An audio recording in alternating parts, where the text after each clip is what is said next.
a little bit about safety. Oh, we got to go.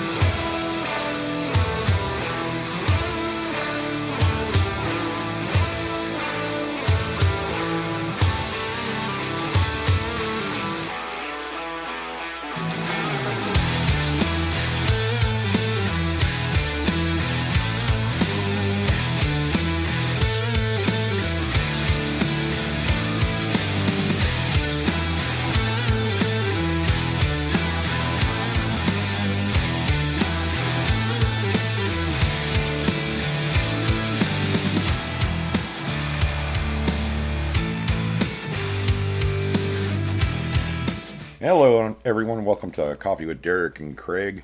Derek Askler and Craig Talley's on the line right here. We're going to talk a little bit about target tones today and a couple of other topics. Craig and I, getting out more. I have been down here, hunting some of these sites that I have down here in Florida, Central Florida, and I was out hunting yesterday, and I came across a lot of cast iron targets, part of a wood burner stove, couple out of very ornate pieces. I was just surprised about how much of it was out in this field, and it was just masking a lot of other targets.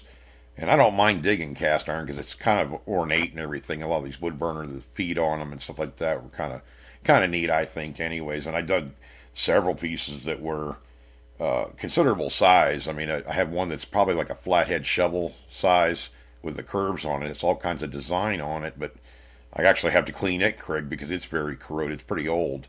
But what I noticed with that is, with the detector that I'm using, is I would get, even though I have my discrimination up a little bit, cast iron sometimes likes to come through, at least in one direction. With the settings that I had, it was an easy tell after I dug 5 or 6 pieces of it that I was actually on one, swinging one way. I was getting a nice sharp tone like you would get over a coin or a non-ferrous target, and then coming back on the backswing, it would be a flat tone. And the machine I was using a bliss tool, but it only has one tone, but the flatness or sharpness of the tones are what we call nuance, or a pretty sometimes a dead giveaway. We ran into that with that machine as far as over copper and brass.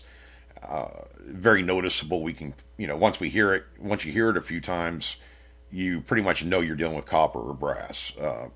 Silver and lead are a little bit harder. I mean, every machine's a little bit different on this aspect, especially if you're using an analog machine or a digital sound machine. But now the machines are coming out and they run through what Craig and I call different filters. And a lot of times you could pick up nuance in the new digital machines. That was something that was a little bit harder to do 10 years ago, with the E-Tracks and the white, MXTs, stuff like that. Unless you spent a lot of time with them, you could, kind of pick them out. I know guys that were very good about it, but these new machines now, with like the Equinox, the Quest Pro, the Deus, there's nuance to those sound that you can kind of help you with discriminating out stuff in your head. I mean, you want to get the cast iron out of there. You want to get the junk metals out of the way because they're blocking up good signals. And it was just, I just don't dig a lot of cast iron at one time. And, yesterday was just like, Craig, every time I got a target, it was like, oh my God, that sounds good. Oh, wait a minute, here it has that low flat tone to it. This is probably a piece of cast iron. And sure enough, it was, so I got into trying to get it out of the way, even though I was running higher discrimination like you were asking me to do. I actually hunted like that for probably the first hour, hunting with pretty much cherry picking. And I was still getting that cast coming through. And different eras, Craig, I don't know a lot about cast iron, but, I think you were saying before the show that depending on what era, was it what they put in there to make the cast? Is that why it sets off these detectors so easy? Or is it... Yeah, but some of the iron is low grade. It's got, other stuff in it mixed with it.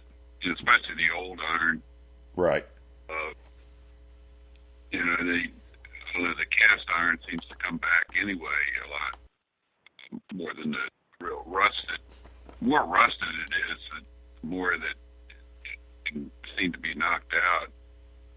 Yeah. I know on the Equinox, even on big iron, sometimes give a good reading one direction, but then in the other direction it's mostly knocked out or it's real scratchy. So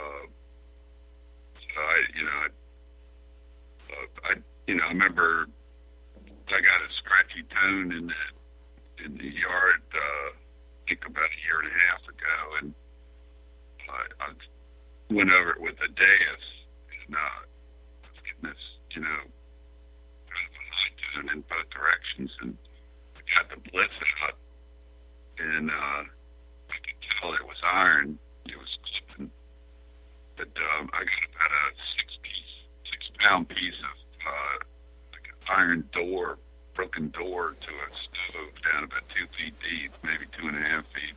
Mm-hmm. And it wasn't sounding good, but I was thinking maybe it was a shell. I was pretty sure it might be, but it was a massive piece of iron. So I kind of want to dig this because we found 2 pieces of shell in the yard. Artillery shells, but figure there's got to be more in there. But they're probably deeper, heavier stuff gets down deep. Right. This piece is, I found bullets 5.5, 6 inches, in that same area. But I don't know, it's, that I think a lot of this, my yard and along the street was, dirt was pushed around over the years, back when they had the railroad and stuff, and when they built the sidewalks and the new street in, they probably pushed dirt around into these yards back in the 1870s, 1880s. So yeah, it makes sense. You never know what you're going to get. Yeah, and there's a lot of coal in my yard too, which is and tinkers and stuff like that. So there's a couple areas where there's a lot of hot rocks. And it's funny, you get a good tone and then you can't pinpoint anything. And then you check it and you can actually, the only way you can get it is, wave the item over your coil until you find it. It makes a tone, but it's just not making it, it's not all metal. Right. But, I get that with old rusted, really, really bad rusted nails where they're, like you put them in your hand and they're so old and rusted that you can actually break them in your hand. That kind of metal where it's just ready to disintegrate. And, we get that mystery signal, I used to call it, when we were out there with the V3s and stuff, and you couldn't pinpoint. Pinpointer would not pick it up, and even the pulse induction one wouldn't really pick it up. And I had actually done a video on that thing, and I finally figured out what it was because I got this piece of, I think it was some kind of piece of nail or something like that, and I put it in my hand, and I could run my hand over the, in front of the coil and get it, and I could touch the pinpointer to it, and the pinpointer wouldn't even pick it up. And then I crush it, and it was old, rusted, just ready to fall apart metal. Your detector, some of the detectors probably would pick that up or register like a hot rock, a mineralized ground or whatever. But you get a bed of those kind of nails, and it's just masking up everything, I'm sure, in that area, like an old burn pit or something like that. I know you run into this where the ground is all torched and, you could tell something was burned there or whatever, campfire or whatever else, but you have a lot of targets that may have been underneath there because of the iron and junk. You can't get to them very easily unless you break that halo of the decomposing nails, I guess you can call them, or iron pieces. They put a big halo around stuff and mask everything up. Kind of like the cellar hole sites, I'm sure, are getting real bad now. The older ones, they're bad already because of the iron, but then you get that rusted iron. It's kind of different. The older the sites are, the more that kind of stuff you're going to have to, get through. And I knew guys in the old days that hated colonial sites because it just they couldn't work the iron. And used the Nautilus and Soros, and they would, pretty much, work through the iron. Um, so, you know, iron has always been a problem on sites, especially in the past. I mean, I remember, I can tell a horseshoe, it blitz completely knocks it out in one direction. Yeah, that's one thing we didn't have a privilege of, 10, 15 years ago, where, the iron discrimination that is coming out on these machines in the last 10 years, Craig, to me is really improved. We can almost knock out iron altogether. I mean, you got to, you have to use it sparingly because you don't want to take away good targets too, but they seem to do a lot better jobs. I remember, early on, like in the early 2000s or whatever, man, I tell you what, iron spots, like you're talking about colonial spots, I'm sure, with all that pig iron, different, like lesser graded, not as pure iron, there's a lot of stuff mixed in with it, were really difficult. And then these new machines come out, and they seem to handle square nails better. And it wasn't that long ago where square nails were a pain in the butt. I mean, they would sound off so well, as compared to new nails, the new rounded nails, and that was a problem for some detectors. I don't hear so much about it anymore. You don't see too many, because I think people have either learned how to work through that stuff, or the machines are just getting better about knocking it out. Mm-hmm. Well, I see these guys, like the stealth diggers, they mostly are using AT Pros, and you go by the numbers and stuff, but they're picking, pewter buttons and small buttons out that read in the 30s and 40s, and a lot of people don't dig those signals, but they also dig like hose and axe heads and all kinds of bigger iron stuff. Yeah, some of it's it's a relic. I mean, they. Oh heck yeah. Yeah. I mean, I get it. Like I have back my truck. The landowner was laughing kind of yesterday. He goes, "Well, what did you find?" He come back. I park right in his driveway right there, obviously. I said, I got a bunch of stuff on the back. He goes, you got a lantern part? You got this? He goes, where'd you get all this? I said, out of your pasture right there. He goes, you got to be kidding me. Pieces this bigger out there? I said, there's pieces out there that I can't get out of the ground, without having to really, I think I found the bottom of this old wood burning stove. I mean, it has the holes in the top of it, all over, like for, I guess, to stock it up and put your pans on or whatever. It's pretty old.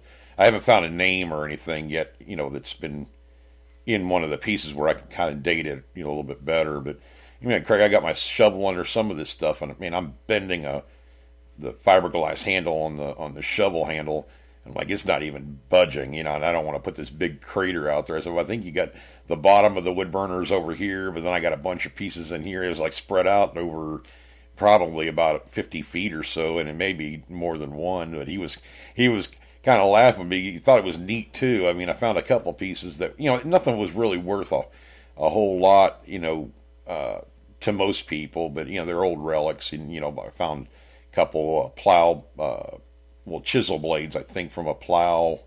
They're all old and actually really getting really, worn out. So they're probably pretty old. I'm always looking for a doggone name on them or something, because a lot of these cast parts and stuff had, markings on them, or a company name, or I've even had plow blades that had, the company name and the date on them.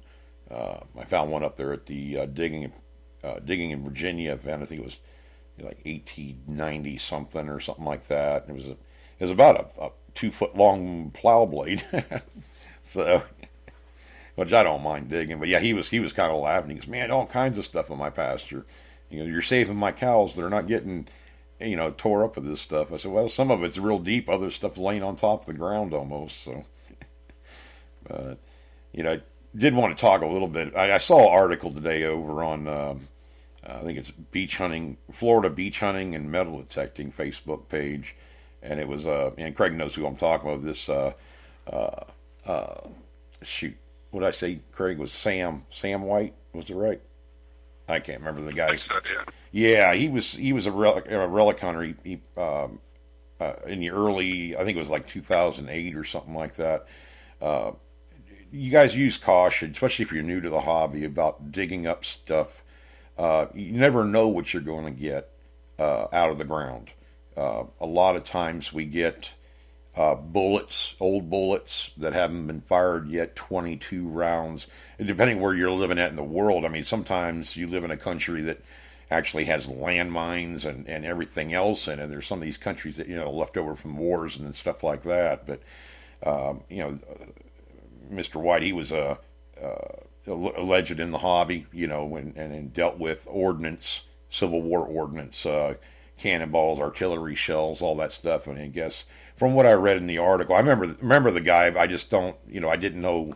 I wasn't into metal detecting as much as far as social media and stuff like that. But he knew his stuff about disarming a lot of these these cannonballs and everything else, and making them safe. And he'd done it for years. Had a big collection. And everything, but he actually blew himself up, and it was over a faulty one that was it was a marine. I think they said a marine cannonball. They used to lob them in. I think there's like, I don't know, 1.5 million of these things that could be out there. But he had one of these. He was restoring it, and it had a malfunction inside of it. Now these were probably watertight. They said, obviously, because they're going into the water. So it was actually still good, and it blew up and it took out part of the garage and everything else. Pretty sad deal, but he was doing what he loved to do. He loved to find relics. He loved to restore them. And even his wife said, it was like a sports art to some people. It was touchdown. I remember reading that. She said that the finding the finds was the touchdown, so to speak. He just really liked it. But I started thinking a lot of you guys and gals are getting into this hobby. I mean, if you don't know what something is, and you dig it up and you figure it's maybe an artillery shell or even, like I said, even a bullet, a 22 bullet, they're rim fires, and some of you may not know what that is, but it means it could fire anywhere off the rim of that bullet. Striking it, or actually, I think what I'm more worried about, Craig, is when I find a 22 round. Putting it in your find bag along all that other junk, and then you're putting heavier metal. You don't want to. You want to be careful. And I've not heard of one going off, but use some common sense. Don't be bending those things, crushing those things, or trying to disarm anything if you don't know what the heck you're doing. Use some common sense. And I don't think you have to worry about your find bag. I don't think it's going to fit in there. No. I meant like the bullets we find. We find a lot of rifle bullets. Oh, yeah.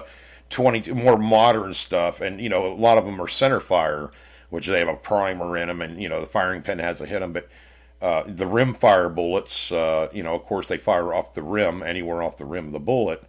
And I know they had a lot of those during the Civil War. Now a lot of these are eroded or broken down now and not gonna go off. But you get countries, overseas and everything, World War II stuff, World War I stuff. You see them digging up guns and bullets, and use your head. Probably grenades in there and stuff. You don't know what is live, what can still fire, what has kind of withstood the test of time, so to speak. You definitely don't want to have an accident and hurt yourself. If you don't know what you're doing, leave them alone, because here was a guy that knew his stuff and had disarmed many. I may have met that guy. I remember about 20 years ago, we were down at the regimental headquarters in Fredericksburg, and this guy came in there, and somebody said this guy, disarmed shells and stuff, and I never heard about the guy's name, but he was kind of a tall guy, and I remember he said somebody said something about, you ever had one blown up? And he goes, nope, never have.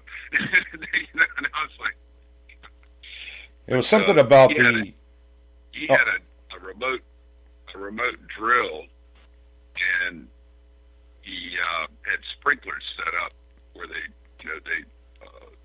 thing was covered with water was coming down on it the whole time he was drilling. Oh, pneumatic drill, yeah. So that's how he basically he would stand, way back away from it, but he had a remote drilling system. Mm-hmm. But, it's kind of crazy, that I hear that gunpowder, it's unstable too, over the years, being doing those shells too. I don't know. Well, I'd gotten a lot of them from, like, I had a guy say, well, I got some bullets that I found. Do you want them? And I'm thinking, okay, well, they might be casings or lead bullets, whatever. And he brings me this box, and there's a 50 caliber live round in there, a 45-70 from more or less cowboy days, that kind of thing. And these things are so green and they're corroded. And rifle. I mean, I've found when I was a kid, I used to find 20 gauge shells that'd been in laying on the ground probably for 2 hunting seasons. They still were fireable. You could put them in your gun and fire them. They didn't. The water didn't get in their watertight or airtight, whatever you want to call it. And so they were still good. So you're finding stuff. And this guy had them sitting in his garage, and then he gives them to me, and I'm like, what the hell am I going to do with them? Because you're talking heavy, a 50 caliber is a pretty substantial round to accidentally go off or whatever, So you can give these, as far as I know, and I think they still do this, is the police departments. And I might be wrong on this. You need to check with your local police department. If you guys come across these things over a hunting season and you don't want to keep them, live rounds laying around, maybe you have kids or whatever, just don't want them, accidents can happen. I think you can turn them in to a police station or something like that. You might want to call first to find out, but there has to be a place in your area where they can get rid of this ordinance and stuff. And these things, they're not from. Most of the stuff I find is not from the Civil War. It's like in the last 20 years, somebody dropped a couple bullets or went to reload or whatever, and then, they end up on the ground. How do you spot them? Especially a 22 round or something. You can't, it's hard enough to see a penny when it drops and hits the dirt. So, you can turn them in that way. Just don't throw them in the garbage can. Don't, you know what I mean, Craig? I guess it's common sense, but, some people may do that, and you don't want somebody getting hurt on something you try to prevent. It's just use caution. You just never know what you're going to dig up. It's kind of like the thought about power lines and stuff. We have a lot of places that have underground power lines or water lines. As you're in the hobby, you can kind of tell, and I talked about it in one of my videos where you could, when I put the shovel in the ground, I could tell right when that shovel touches something like the cast iron yesterday. I knew I'd touch it, and I'm like, oh, okay, I can tell by the feel and the sound, whether it's glass, whether it's metal, whether it's rock. Same kind of thing with even PVC. You can kind of tell when you first put that shovel in. Don't slam the shovel in. Kind of, if you think there might be some of that underground stuff, ease the shovel into the ground. And that way you're not going to automatically cut a water line, because a lot of water lines aren't, what, Craig, maybe a foot, well, up down here in Florida, they're maybe a foot down in the ground. They're not, they're not as deep as up north. Up north, I think you have to go below the frost line, or so, so to speak, so they don't freeze up on you. I have a cast iron one running across my yard. Mm-hmm. It's probably a foot and a half down, maybe. But, yeah, it's pretty deep. You can, it gives a pretty good high pitch reading on it. Mm-hmm. Yeah, black water pipe too. There's copper pipes. Everything else is in the ground. Yeah, just use some. When you're digging up, if you don't know what something is and it looks dangerous. I mean, there was a guy in California that was digging in a park, and digs up and he noticed it was a grenade, and it was actually a live grenade. It was from some military thing that used to be around there, whatever. And he called the cops, and they had a bomb squad come out and I think they ended up setting the thing off right there or something like that. It was just so the pin was so rusted or whatever. I don't know. But they took care of it for him. If you're in a situation where you think something, I'd rather you be safe than sorry. And don't hurt yourself. Don't lose fingers. Don't lose, But, fortunately, we don't hear about it a lot. I don't think there's a lot of them out there that are, at least as far as Civil War goes, and that are gonna hurt you under normal conditions, but the one that Sam was dealing with was there was a manufacturer defect in the way that the ordinance was put together or made live. Craig, as what they explained it. I think it was his friend or his lifelong hunting buddy, and his wife and the guy's wife were explaining it was an odd manufacturer. They think defect in the way that it was produced or made, and they said he had disarmed it, but obviously there was something wrong with it, and it just ended up blowing up on him. It was pretty sad to see. I mean, at least he was doing what he loved, but I don't think anybody wants to go like that. But just use some, common sense out there. I wanted to throw that out because I dig up stuff all the time. I don't know what the heck it is, and but if it looks dangerous, it may, quacks like a duck, walks like a duck, just treat it as a duck. Yeah, So,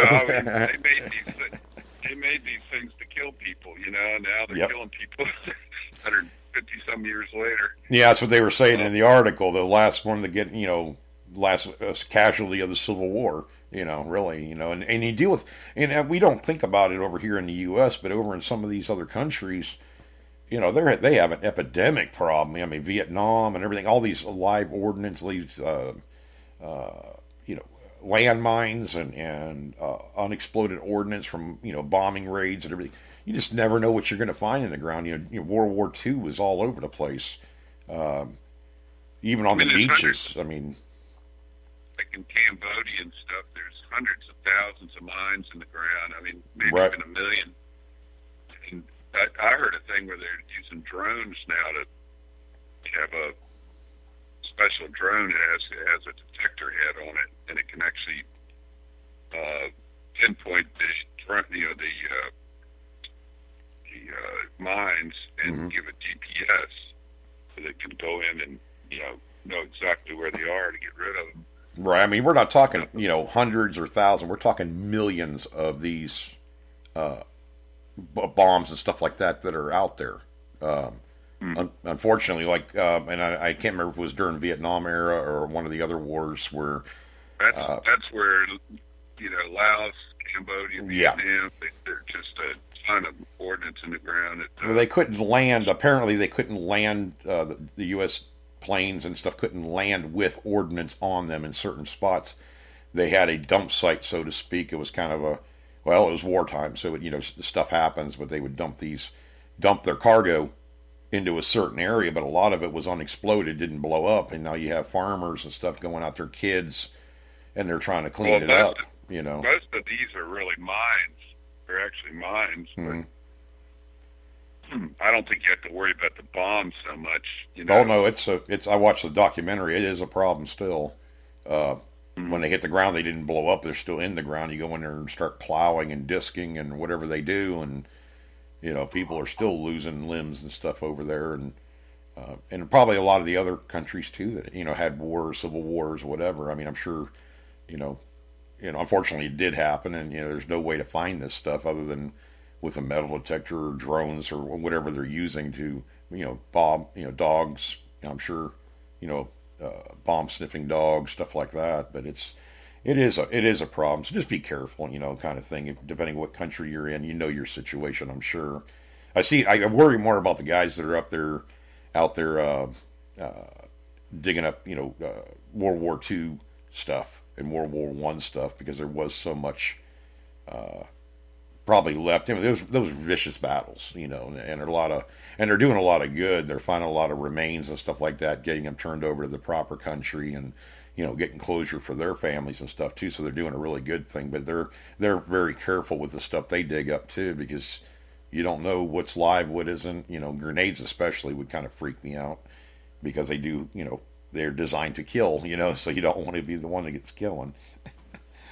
Oh shoot, but we're right up here about the half an hour in and everything. But Craig, you did a little bit of hunting. I want to keep the show going a little while longer. But you found you were telling me over by your shed this morning or yesterday what you found.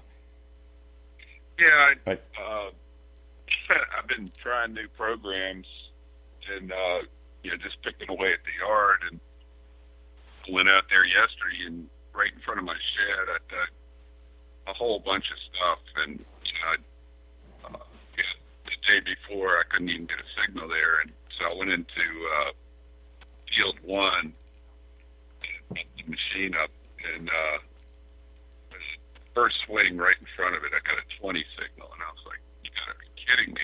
It's like right on the edge of a plug, and I can see it now, and I'm like, "Wait a minute, that's like 2 or 3 inches from the edge of a plug I dug." And so I dig down, and if I pulled like I think 5 nails out of the hole, I kept going over, and I kept getting this high tone, especially in one direction, and the other direction I was getting a lower tone, but it definitely sounded like it was brass or copper, and I dug this tiny little ring up, and it must have been at least 6 inches deep. It must be a baby ring, and it was really corroded, but it's like greenish. So I got it. I'm still soaking it in peroxide, but it's probably the tiniest little ring I've ever dug. I dig them a lot in 1920 sites. I think I was telling you about that before the show started. Mm-hmm. The little bitty baby rings, and sometimes they're silver plated or whatever, but they're they won't even fit on the tip of your pinky. They're really small. Yeah. I'm wondering if this isn't something other kind of metal, because it kept reading so high. It shouldn't read that high for something that was that small, but I'm going to see if it almost looked like there might be some other kind of metal underneath of it, but I don't know. Could it be they have white gold too. I mean, I don't know when white gold came out, but gold would have been a lower number, shouldn't it? Yeah, well, it wouldn't have corroded. Corroded, right, yeah. But I'm thinking maybe it was silver underneath of it, but I don't know. Sometimes silver it's kind of a weird color to it. Oh yeah, we get the reals down here by the beach. They could be just totally black. I mean, they're encrusted. Mm-hmm. But yeah, it could have been a silver-plated baby ring. I would think that would be the more. I mean, that's what I find down here. I found 2 or 3 over the years. I don't find as many. It seemed like in the 1920s spots, I find a lot of that. I don't know whether it was the Roaring 20s. I mean, that was a happening time, So maybe that was why I find them in that era. Mm-hmm. We got another caller here. Hang on a second, Craig. I'll try to link him in. Hey, hello there. Who do we got on the line? Hello? Hello? Yeah, you're on live on the air. How's it going? This is Tim up in Maine. Hey, Tim. How's it going, brother? Hi, guys. Good morning. Good morning. Morning.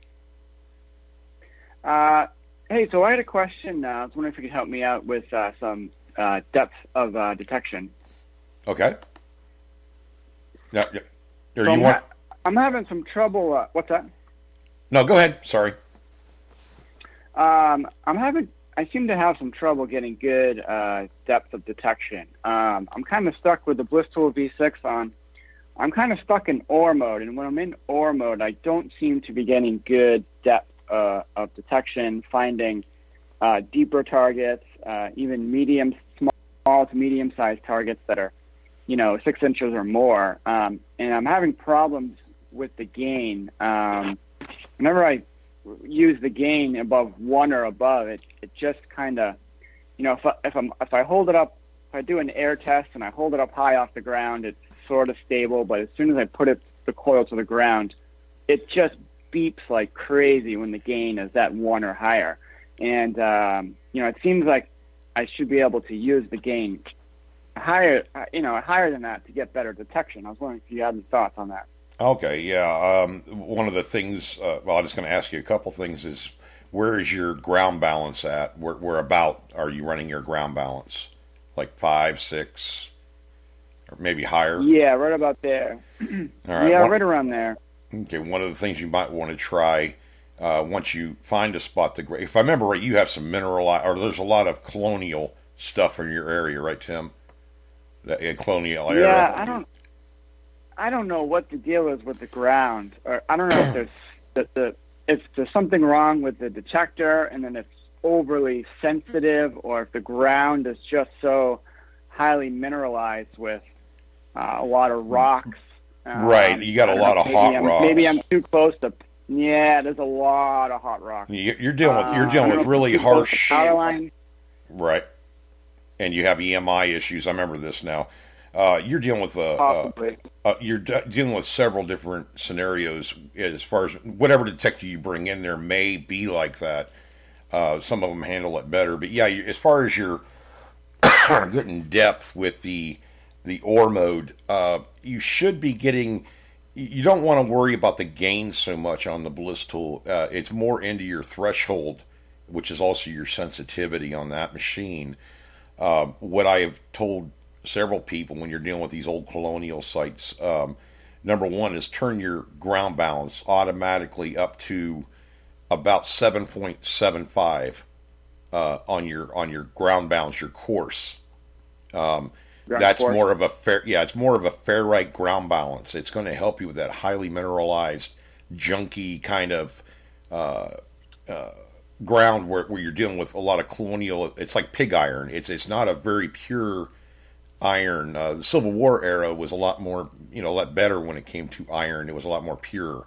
But when you run the bliss tool on that in that environment, and you're dealing with EMI on top of it, even being able to run in ore mode or gain at like a 1 is fine. You're dealing more with, you need to turn your sensitivity up on your threshold. Use your silencer, the knob below the threshold right there. That's going to amplify the good targets. Don't be scared of it. You can run that thing up to 5. I've run it up as high as 8 on the beach. So when you do get a target, it's the eruption of sound that's going to come out. It's also going to calm down the threshold side. When you turn up your threshold, you should be about 4. Maybe I run about 4.5 most of the time with mine. But I use the silencer to clean up and make the machine nice and stable. As far as you're dealing with two different things here. The EMI, you may need to start doing a frequency on your frequency knob. Click out of normal mode or whatever you're in and move it around a little bit slowly and see if that noise clears up. And it's probably EMI sound more than anything else. It'll smooth out the tone and make your machine stable. That's the biggest thing with most detectors. If you can get them stable and quiet, even though you may be losing a little bit of depth, it's better than running a chatty machine that's driving you crazy. You just have a weird scenario up there, Tim, and I wish I was closer up there. I'd love to come up there and hunt with you just to, show you what we have found. Craig had a site like this years ago that was so crazy noisy. He had a V3, and I actually had him running the discrimination level at 10 and the discrimination depth at 10. It sounds really harsh, but he was having good results out of it because it was able to break through that mineralized ground. I dealt with that in Culpeper. And, Culpeper, I was still hitting 10-inch eagle buttons and, 3-ringers, stuff like that they had buried in that highly mineralized soil, so I knew what depth they were at. And even running those settings, higher to be able to deal with the mineralization, I was still able to get the depth as far as that goes. Sometimes, I do get better results if I'm more deeper into the woods and I'm away from houses and power lines. Mm-hmm. So that has been true. One of the problems that I've found is that the machine can be so noisy, and this is I'm looping back to losing depth of detection. Sometimes I have to have the threshold below 4 and the silencer at 8 or higher. And then that's the point where I appear to really be losing the depth of detection. And if I have that threshold at 4 and the silencer at 5, it's going to be too loud. Okay. That's where I would go into, are you running in normal mode or are you running in turbo mode? It's in turbo usually. Okay, that you may need to go click it all the way down to minimum, which would be your normal mode. You remember it's throwing a huge amount of power even on normal mode at zero gain, you're more powerful than any other machine on the market right now, as far as actual power, the amplification of your target, which you got to be able to control a little bit better. And I would go into normal mode and run and stay in the iron ore mode on your gain, keep it at zero, and run it in normal mode and see how that works along with the Farad ground balance and working with your threshold. I mean, don't, if you have to go down to, I've gone down to 3 before and not had a problem. I mean, you're going to lose a little bit of depth, but you have to think about it like, it's kind of like, if you took any other metal detector in there, or say, I don't know, just say you had AT Pro and you had it in there. If you're only able to do that with the Bliss tool, and you're still running a lot of power, but you just can't get depth, you're not going to be able to get very much more depth with another brand of metal detector, unless I don't know, one of these newer ones maybe. It is.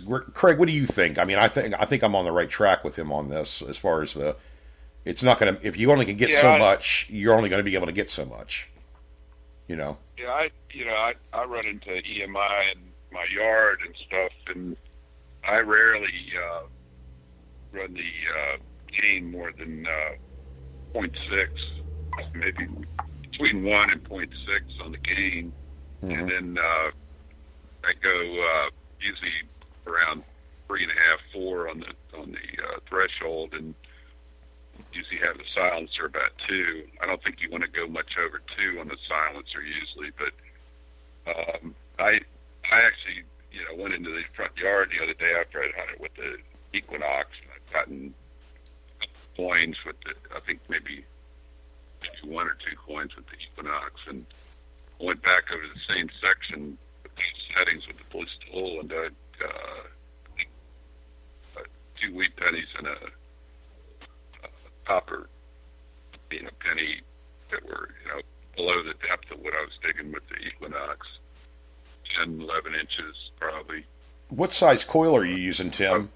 I just wanted to ask him real quick, Greg. Are you 11-inch coil? Yeah, so I was using the 15 for a while, and just so I could cover more ground, but I decided to go back to the 11 just because it seems like it's the more standard size for the detector. Since I was having some problems, having problems with EMI and the ground, and having it be very noisy, I decided to go back to the 11 just to see if that kind of helped me out. It didn't really help me out, but that's okay. Well, yeah, it's just with a big coil, or usually a little bit easier as far as like on a beach dealing with the salt. They're a lot more forgiving. It's a lot more, I guess, adjustment room that you have. Now, if you went to the 7x9 coil, you would definitely have to move your discriminations up, and then because it is a smaller coil, it's a lot more sensitive. It's going to be a lot more noisy, or you want to keep it stable. But like when I hunted in Craig's yard, you saw that video a while back. I mean, it was like a minefield. There's so much iron, and it's popping and clicking, and it's doing its job. That you have to be listening for that modulation tone of a non-ferrous copper, brass, silver, gold that's going to pop above the iron. I mean, when you dig a target, are you digging other nails and stuff out of that ground, or hot rocks, or when you do dig a hole, are you getting a lot of other stuff in the hole with your good target? Or have you noticed? No, I'm digging large. For the most part, I'm digging larger items that are like larger pieces of iron. So, so a normal target, a large piece of iron is going to set off a detector. I'm definitely not getting smaller bits of nails and screws. Larger.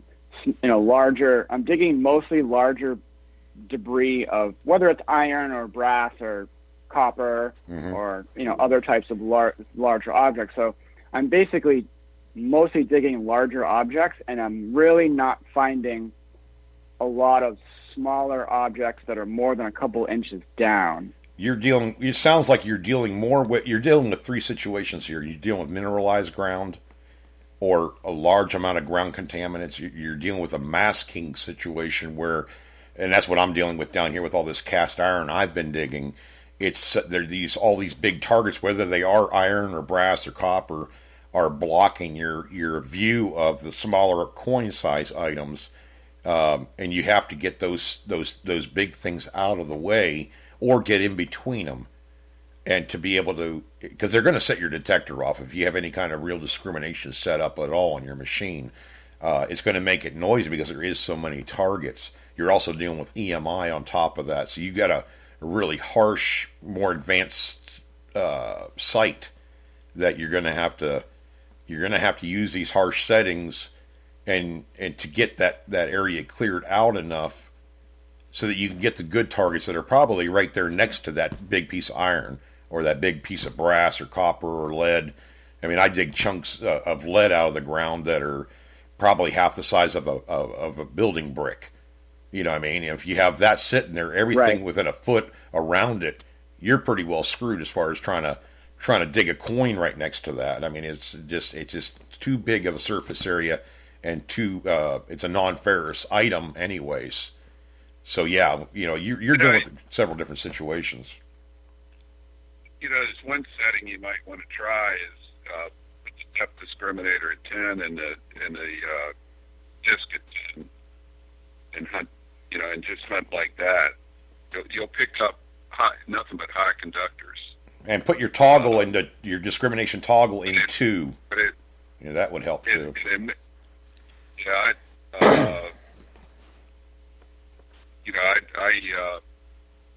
I was able to cherry pick with that setting. You don't dig much iron; it won't come back very well. And but you'll dig high conductors. Anything brass, copper, silver. You'll dig. Come back through. Do you lose depth of detection if you set the discrimination depth at 10? Do you lose depth of detection? You lose. You don't really your depth discriminator is more your iron discrimination. That's pretty much full boat on iron discrimination. That's what made that machine a little bit different than a lot of the other ones out there. Putting it on 10, yes, anytime you use discrimination, you do lose a little bit of depth, but it's not going to be enough where you're going to notice, I don't think. I've never really noticed. You can still hit a dime-sized target at 8-9 inches down. Where you run into it with the discrimination level is keeping it around 2 or about 3 or 4. We'll say up to 5. You're pretty much knocking out small iron like square nails, regular nails and stuff like that. And then if you go up right at 6.5 on the level, you can still get a nickel, but the pull tabs, the square tabs will start giving you a little spit in there. So it's helping you kind of discriminate out aluminum pull tabs and stuff. I don't think, if you leave your discrimination level up to 10, like Craig's saying, it does work, and that's why I would run to tell you to do it right off the bat. I think what'll help you is you'll be able to distinguish the good tones better, right? On the good objects versus the iron, and you'll still you'll still get fairly good depth. I mean, I've got some really good targets in really bad ground that that was just so I call it busy, that just iron nails everywhere, where every swing you're getting like a little clicks and pops and little half signals, that don't repeat when you go back over it. So when you're you kind of new to metal detecting, some of that stuff kind of overwhelms you, and you got to learn to hear what the good signal is versus the bad signal, especially with the blitz tool. And if it doesn't sound good in both directions, I mean, be selective. I mean, with this, one thing that we found out with this blitz tool, there's not very many marginal targets like there is when you're using different other machines. There's no such thing. Either it's good or it's not a good sound or not good sound. If it's clear in both directions, and it's repeatable and it's not spitting or sputtering when you go in one direction or the other, it's probably a non-ferrous item. If it's letting go, like you speed up the coil over. Yeah, oh, go ahead, Craig, yeah. sorry. Another thing is, speed up the coil when you get a signal, and if it holds the signal, then it's probably non-ferrous. It's non-ferrous. But that's one of the tricks I used when I first started using the V3. I couldn't tell on really deep targets whether it was iron or not. So I started, swinging over the signal a little bit faster. I covered all the way over it. And if it was iron, it was either not sounding good or it was just not even coming back. I would even try, Tim. I would try to put the 7x9 coil on there. Turn that discrimination level and depth all the way to 10. Run your discrimination toggle in number 2 instead of 3 being wide open, accepting all non-ferrous. Turn it to 2, and you're going to lose some gold, nickel, and aluminum pull tabs and stuff like that. But it's going to enable you to kind of cherry pick in that area and see what is actually in that area as far as coin size targets and stuff like that. The silver coins will still come through. Pennies will still, anything that kind of comes through clear with somewhat of a repeatable signal should be a non-ferrous item when you have the high discrimination. You don't really want to run on one unless you have to on a discrimination toggle. You're pretty much limiting yourselves to silver and clad, and pennies will still come through. Indian heads and stuff will want to break through, and I would dig those targets. That's the only time you dig a marginals when you're running a high level of discrimination. Because you've got to remember, this machine can knock out an axe head, and you can get a penny right next to it. So keep that in mind. You only can hunt a site the best you can with the machine that you have. I mean, with as far as discrimination, that once you get some of that stuff cleared off and out of there, you may be able to start backing down your discrimination levels, and it will open you up to get deeper items. I mean, with the bliss tool, you can get a dime at 8 inches all day long, pretty much with whatever setting you have for the most part. So you're not losing depth. There may not be one of two things. There may not be anything at that depth, or there is so much EMI and everything else that no matter what detector you use, you may still have those problems. It's just I guess that's the best advice I can give you without hunting the spot. Yeah, no, myself. that sounds great. I think I've trained my ear pretty well to pick up the different tones, and going side to side and hitting it at different angles. I'm pretty good at that. So that's one thing I've gotten to know the machine pretty well is the sounds.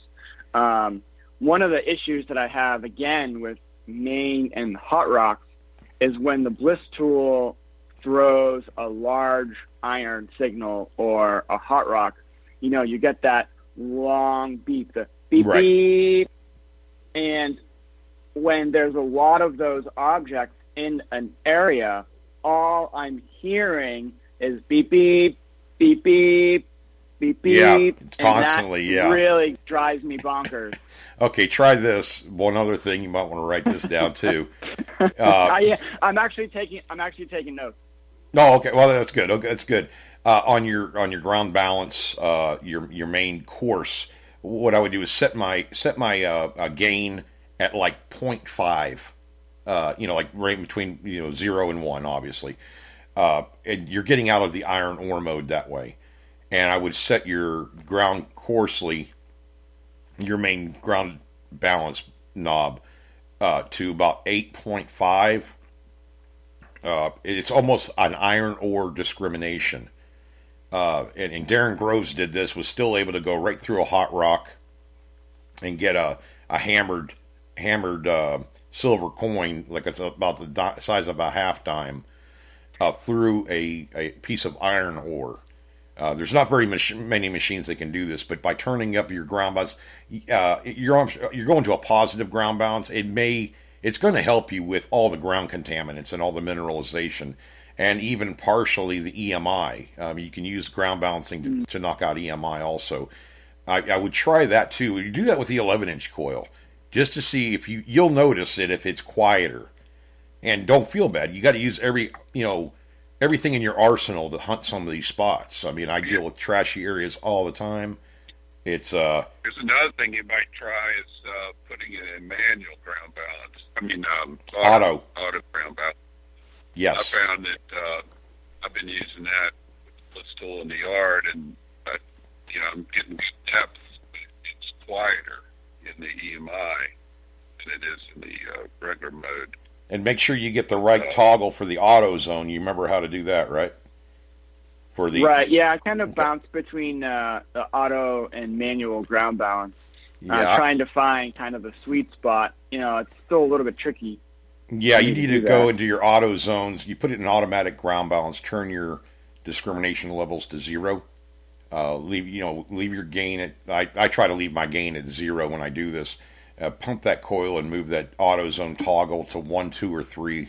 I think 3 is for the most vicious kind of ground contaminants and mineralization, but to see which one is quietest. That's all. They're going to make noise in every one of them, but whatever one is quietest, that's the auto zone you want to use when you're using automatic ground balance. Then you turn your discrimination levels up to where you want them and start hunting.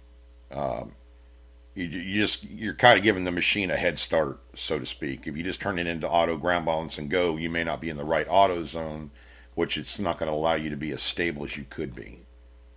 Make sense? Yeah, that makes sense. Okay. So, all right. I don't want to confuse you. I'll try this stuff. Just to kind of recap, I'm going to try a lot of. I wrote down all these things that you mentioned, and my concern, and I'll loop back and call you guys back maybe in a couple of weeks, see how I do. My concern is that I have to run the silencer too high, and the threshold too low, and maybe the depth of discrimination too high, and I lose too much depth of detection. So that's my reason for the call. Yeah, my concern. Yeah. I'm going to make these adjustments, and I'm going to see how we do. Oh, exactly. And find yourself a spot. Wherever you're. I think you're hunting by your house. Am I right? Is where you're having nice issues? I'm going to try to go away. Yeah, I try to go away. And go out to some farmer's field somewhere or whatever, and where you don't have as many targets and you don't have that EMI situation, so you can get an idea of what your machine's doing in a more normal environment, so that you can understand, okay, these are the adjustments I need to make at my place now because it runs fine here, at this new place. Right. And you just have there's probably a ton of stuff in your yard. I mean, a bunch. There could have been a blacksmith shop there. I mean, if you're finding a lot of iron, it's just hard to tell. But yeah, I try that. And let us know how you do, and we'll help you out any way we can. We're with whatever machine you have. Between me and Craig, I mean, there's certain situations where Craig, he could never take a Deus in there, but he could take a bliss tool in there, or vice versa, or whatever.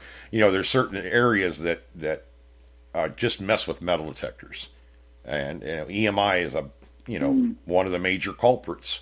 It does get a lot of machines. So thanks, Tim, for calling in. Thanks, good. Thank you very much. All right. Yep. Catch you later. All right. Have a good one. Yeah. But yeah, Craig, probably wrap up the show in about an hour, but I hope we help them out good. If you guys have questions about, not that we, Craig and I have used a lot of different detectors, and we look at stuff, maybe from a different vantage point than what you are, and if we can help you out, great. I mean, I end up learning more from other people and what they're dealing with in environments. I wish I could, I think Tim's in Maine or something like that, isn't he, Craig? I can't remember now. Mm-hmm. Well, he's out East Coast somewhere. I'd love to go up there and hunt just to see what he's dealing with, because we get into these spots that are just crazy contaminated, and there is ways to hunt them. You're just not gonna. You may not be able to get the depth you normally would at other places, but at least you're getting something. If you can't hunt it any other way, at least you can hunt it this way. Type thing. So, but yeah, we're gonna wrap it up for today. I'm gonna try to go out and do some more detecting, Craig. The weather's nice. All right. Well, be sure to follow the show, guys, and we'll talk to you again on Wednesday morning, 7 a.m. Eastern Time. And, if you can, get out there, keep digging, God bless.